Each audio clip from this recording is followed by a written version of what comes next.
On va passer au petit cas d'usage, c'est parti.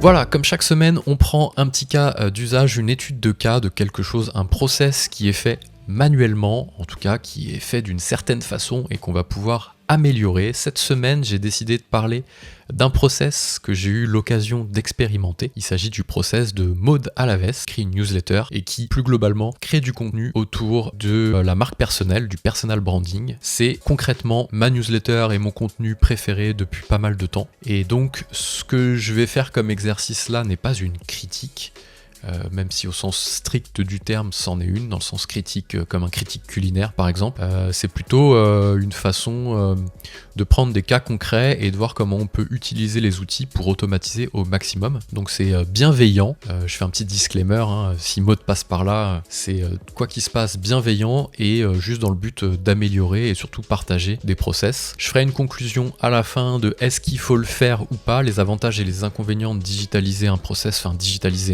d'automatiser un process jusqu'à ce stade-là, ce que ça apporte, mais ce qu'on perd aussi, parce qu'on peut perdre certaines choses, et on fera une petite conclusion. Donc je vous explique un petit peu le contexte. Donc je disais, Maud Alaves écrit une newsletter qui s'appelle Les Persos de Maud, et elle parle du marketing, plus particulièrement du personal branding, donc c'est le fait de communiquer sur les réseaux, sur des supports, en tant que marque, en tant que nous-mêmes en tant que marque. En tant que marque, c'est pas un super terme, mais que en gros, une entreprise est une marque, mais une personne peut être aussi une marque et véhiculer des choses. Donc elle parle de ça, je vous invite à aller vous abonner, parce que c'est vraiment de la bombe, comme on dit. Donc voilà, le process c'est quoi ? Le process c'est que dans chaque newsletter qu'elle écrit, elle propose de sponsoriser ses posts, et donc à la fin de chaque épisode, on va en ouvrir un ensemble, à la fin de chaque édition, on va prendre l'heure du bilan, hop, elle fait une petite pub pour 2 voire 3 créateurs ou voire 3 entreprises. Ici, un grand merci aux entrepreneurs de la communauté qui ont soutenu cette édition. Donc Smarter et des chiffres et des lettres, voilà, écrit 2 lignes et avec un lien cliquable. Et donc Maud facture ça 60 €. Il n'y a rien de privé de toute façon, puisque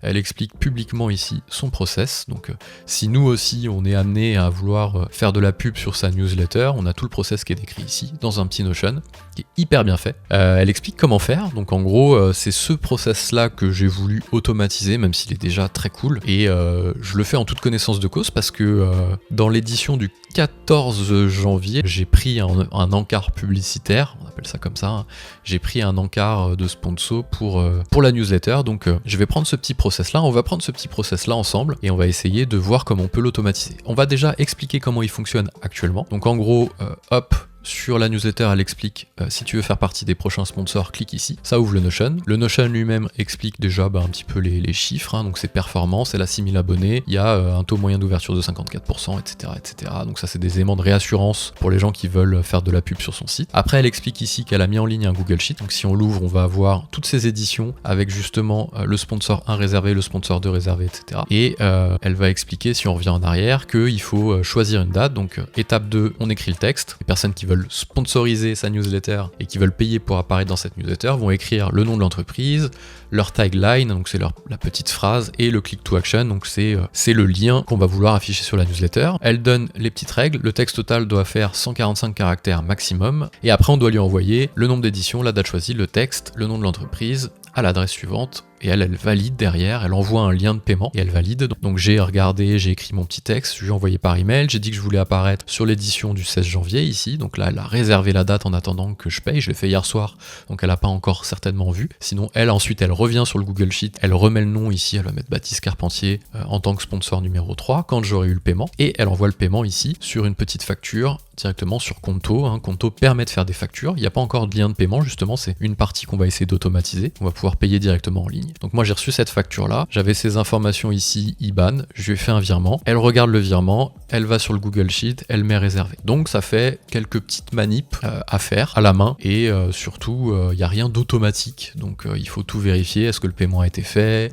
aller mettre le Google Sheet, moi je dois faire un virement, enfin la personne qui veut sponsoriser doit faire un virement, c'est vrai que les virements maintenant, plus trop le mode de paiement qui est le plus utilisé, on aime bien un lien Stripe de paiement, ce genre de choses, dans l'usage du web, c'est ce qu'on a l'habitude de croire croisés. Donc on va voir, on va regarder ça ensemble, il est 48, il nous reste une dizaine de minutes, c'est parfait, pour voir comment on peut automatiser ce process. Là j'ai pensé à un petit truc hier, donc on va essayer d'aller jusque là. Attention, on fera une petite conclusion, on verra si c'est bien ou pas de le faire, faut pas non plus toujours se lancer dans de l'automatisation, et c'est toujours bien de l'avoir fait manuellement avant de l'automatiser. Donc pour faire ça, hop, on va s'ouvrir le petit logiciel qui s'appelle Luma, et Luma va permettre exactement de faire ça. On va le faire entièrement, on va passer dans... Ça c'est mon compte Luma à moi, hein.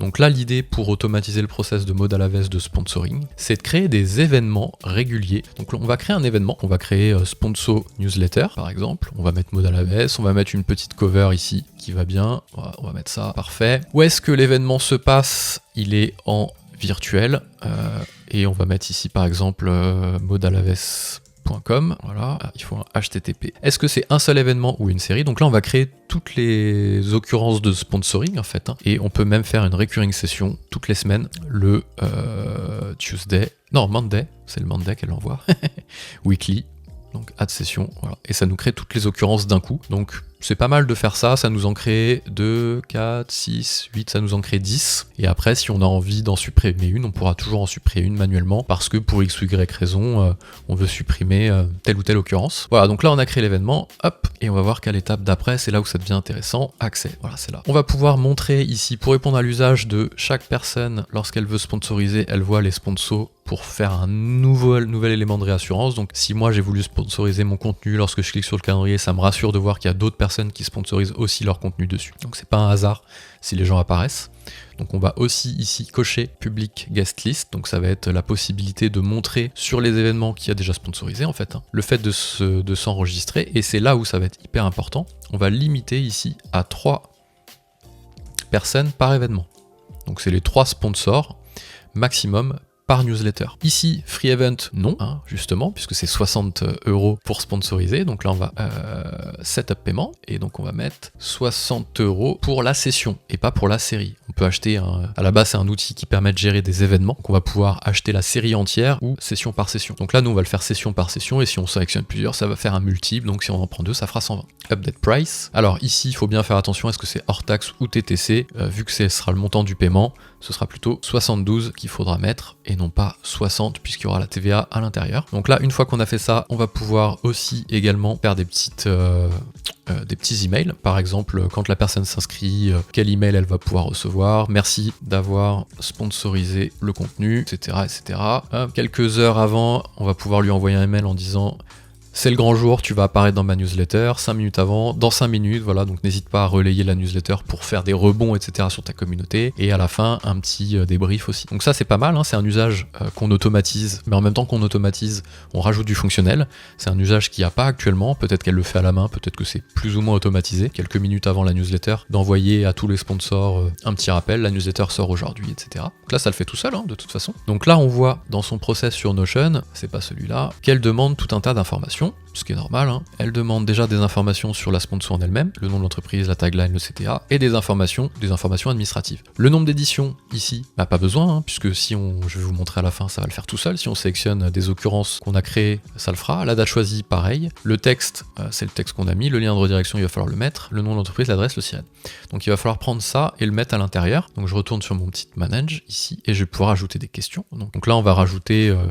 nom de l'entreprise, c'est obligatoire, on va rajouter texte, on va rajouter CTA, voilà, on va pas tout faire, hein. Vous avez un petit lien qui est généré, et c'est ce lien là finalement que vous allez rajouter, que Maud pourra rajouter directement sur son Notion. Donc pour le faire, ici, plutôt que d'envoyer un mail à l'adresse, vous vous rendrez sur le calendrier, donc on imagine qu'ici, on remplace sa petite étape du process par le lien. Donc si j'ouvre un nouvel onglet, ici je vais vous montrer à quoi ça sert, à quoi ça va ressembler. Donc voilà à quoi ça va ressembler. Donc là on va avoir la possibilité... Moi, hein, on se positionne dans la peau d'une entreprise qui veut payer pour apparaître sur la newsletter de Maud, hein, ok. Donc là, je vais dire, j'aimerais bien apparaître sur la newsletter du 9, également du 16, on en fait une, voilà. Donc ça va calculer automatiquement le prix, hein, bien entendu. Ici, ça va poser les bonnes questions, nom de l'entreprise, BCA, le texte, Baptiste vous partage ses meilleures astuces productivité dans la newsletter, acte à productivité, je crois que c'est exactement ce que j'ai mis d'ailleurs, et c'est ce qu'on verra dans la newsletter du 16. Le CTA, c'est le lien vers... voilà, vous prenez le petit lien ici, copie URL que j'ai mis en raccourci, voilà, et vous payez tout simplement. À cette étape-là, qu'est-ce qu'on a fait? On a quasiment tout automatisé, puisque quand on reprend le process ici, on demande de regarder, d'écrire le texte, Maud nous demande d'écrire le texte, de donner le lien, etc. On le fait dans le formulaire. De choisir une date, on le fait dans le formulaire. Elle nous dit d'envoyer la facture, pas besoin, puisqu'on paye directement en ligne avec un lien Stripe. Et elle nous dit qu'elle bloque une réservation tant que c'est pas payé. Là, ça le fait tout seul, hein, tant qu'on n'a pas payé, on n'est pas réservé. Donc en fait, on a automatisé toutes ces étapes-là, directement dessus. On va aller au bout du truc pour vous montrer vraiment aller au bout du process. Donc je vais pas payer 72 $ à moi-même, parce que là c'est moi-même. Hein.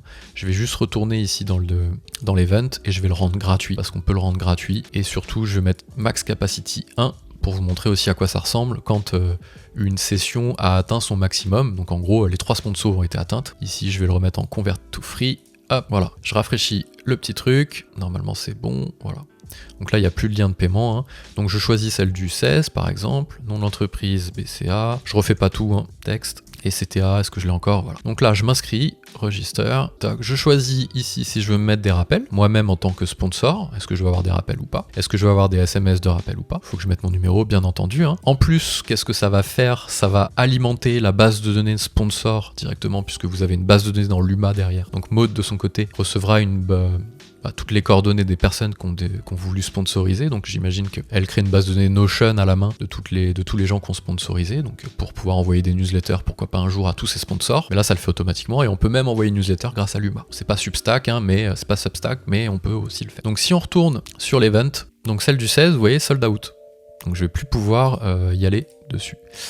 Donc là, ce qui est bien, c'est que ça gère bien le nombre de places maximum, à l'occurrence 3 sur le poste de Maud, sur le process de Maud. Ça gère bien le paiement, ça gère bien la réservation, donc on digitalise bien tout le process, ça gère bien le lien, donc c'est Stripe qu'il y a derrière, on va pouvoir payer par carte bancaire directement, ça évite de faire un virement. Donc si on doit passer sur la petite conclusion, personnellement, est-ce que je l'aurais fait? Parce qu'il y a des petites choses qu'il faut savoir. Les inconvénients, on va commencer par les inconvénients, bizarrement.